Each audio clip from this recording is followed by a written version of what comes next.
Hey everyone, and welcome back to my very special Inktober episode. This is part 2, containing days 14 through 31.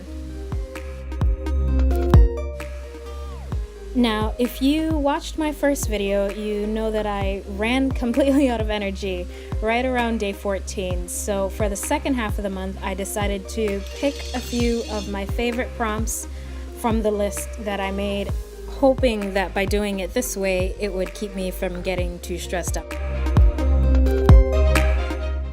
And I gotta say, I was really proud of myself for completing 14 days in a row, but just slowing down and taking the time to enjoy the pieces I was working on made all the difference.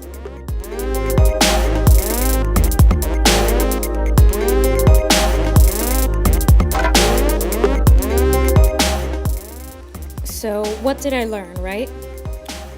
One of the main things that I realized is I knew this from the beginning, but I take a really long time to do my paintings, most specifically in the research phase. I go through tons of references and do tons of sketches, and I was giving myself about 2 weeks to finish a painting. And frankly, that's just way too much time. And I knew that I was moving really slow. I just didn't really realize how slow I was moving.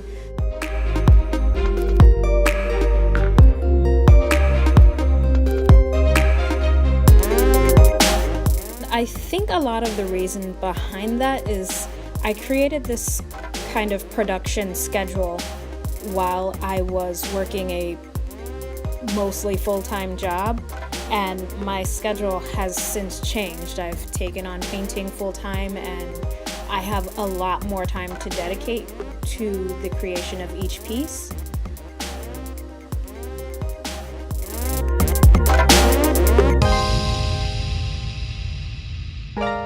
So going forward, for the rest of the year and into next year, I'm gonna try and push it closer to 3 days for a painting and only allow myself 1 day for research and rough sketches, just because I want to be able to produce more and develop my skills faster than I have been.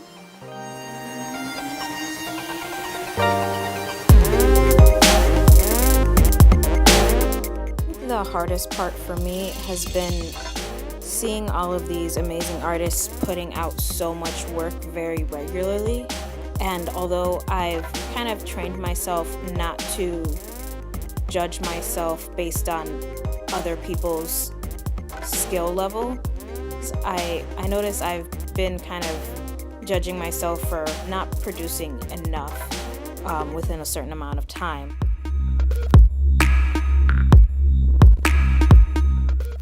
I think I need to reset my brain kind of, so that I'm, again, not judging myself based on what other artists do, because painting is not the only thing in my life. Spending every single day creating a full, painting is not a realistic goal.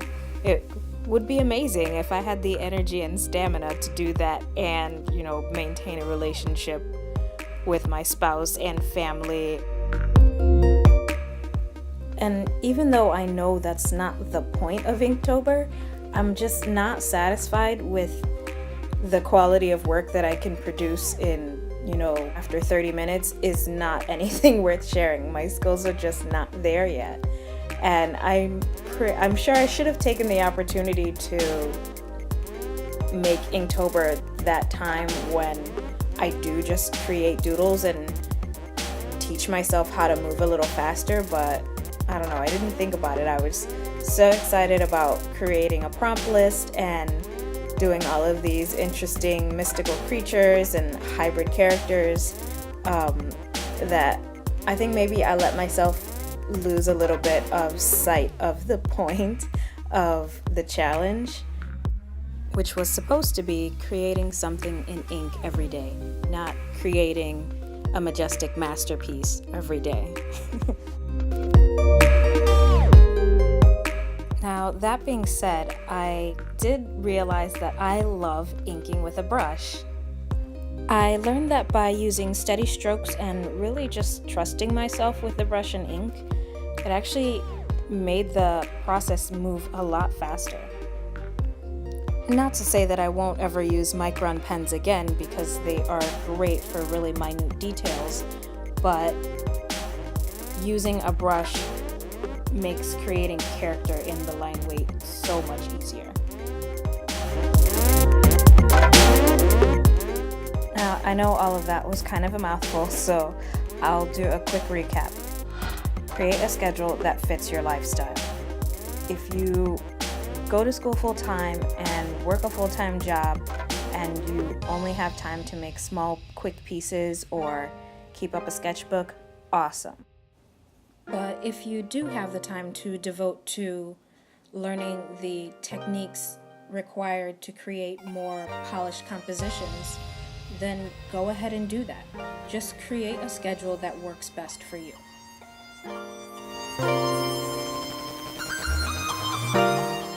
Secondly, make room for a personal life outside of your art. We all know how our art can encapsulate our entire being, but if you lock yourself in a room creating every day, every hour, every minute, then you will literally have no one to share it with. You have to make time for friends and family, go on a date, do other things, because you are more than just one aspect of your life. You are more than just your creation of art. Be those things as well.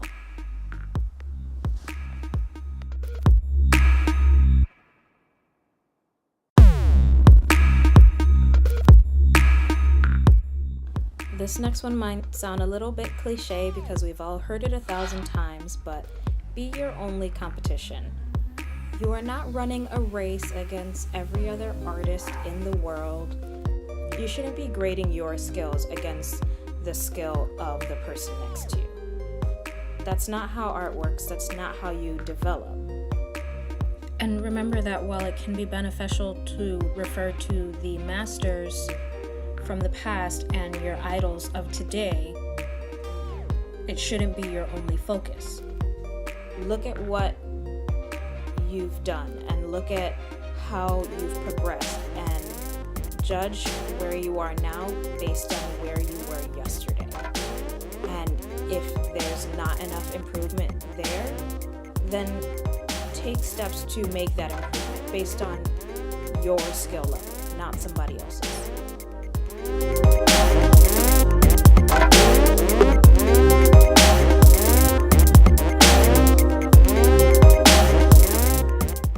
My fourth tip would be to learn to be okay with making crappy art.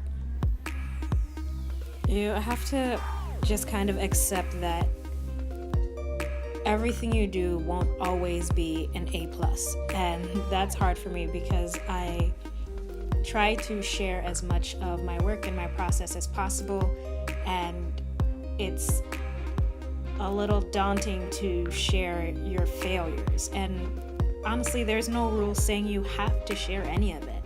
If you do a crappy sketch, you can always keep it in your book. There are tons of crappy sketches that I do that don't get shown around, but the point is, don't be afraid to do it because you think it's going to turn out badly. Do it anyway and learn from it.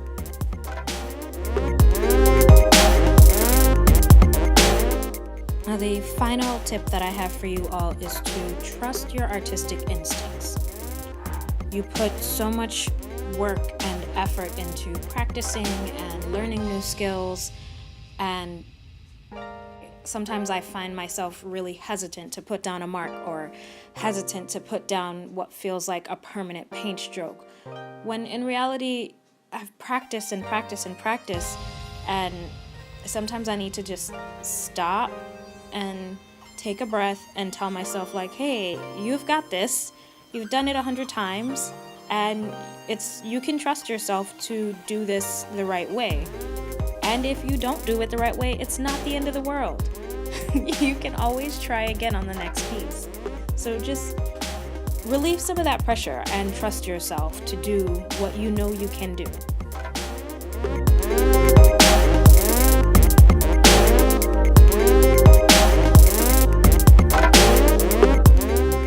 Now this video is just about done, so before I go, I just want to say I'm so proud of you all for completing Inktober. Everyone who was able to get the 31 days done in the 31 days, you've got so much respect from me and so many other artists. And those of you who are still working on your pieces, kudos to you, because man, I'm tired and frankly, I'm ready to get back to watercolor, which is why this piece that I'm currently working on has a little bit more, well, a lot bit more watercolor. And I did do this one in kind of the 3-day span where I took a day and did my research and referencing, and then I did 1 day on just the rough drafts and sketching and inking, and then the final day I spent on just applying the color. So this one by far I spent the most time on, but for those of you who got such super detailed quality in 1 day and you got all 31 days done, you guys are superstars in my book.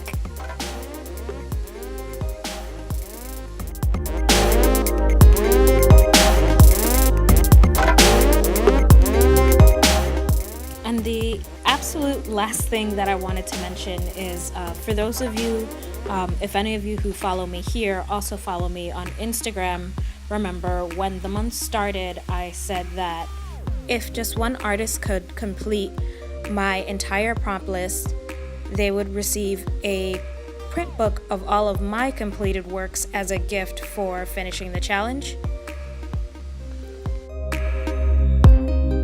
So I actually chose 2 artists who completed my prompt list. They did all 31 days and I didn't even do 31 days. So I wanted to reach out and say thank you so much for following along.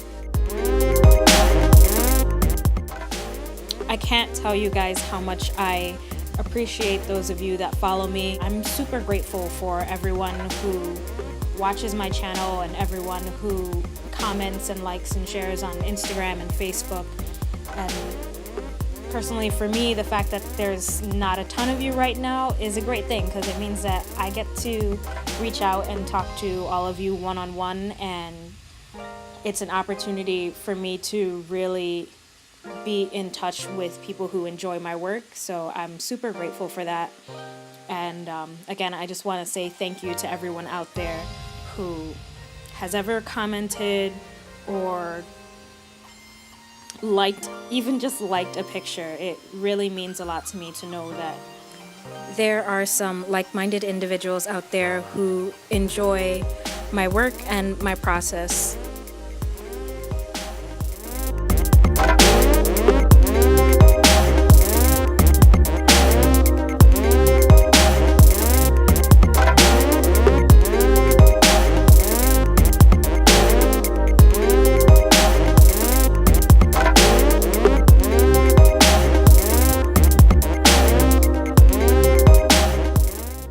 While my Inktober 2018 experience is coming to a close, I hope that you all have enjoyed what I've shared with you, and I hope that you'll stay tuned for more videos coming in the future.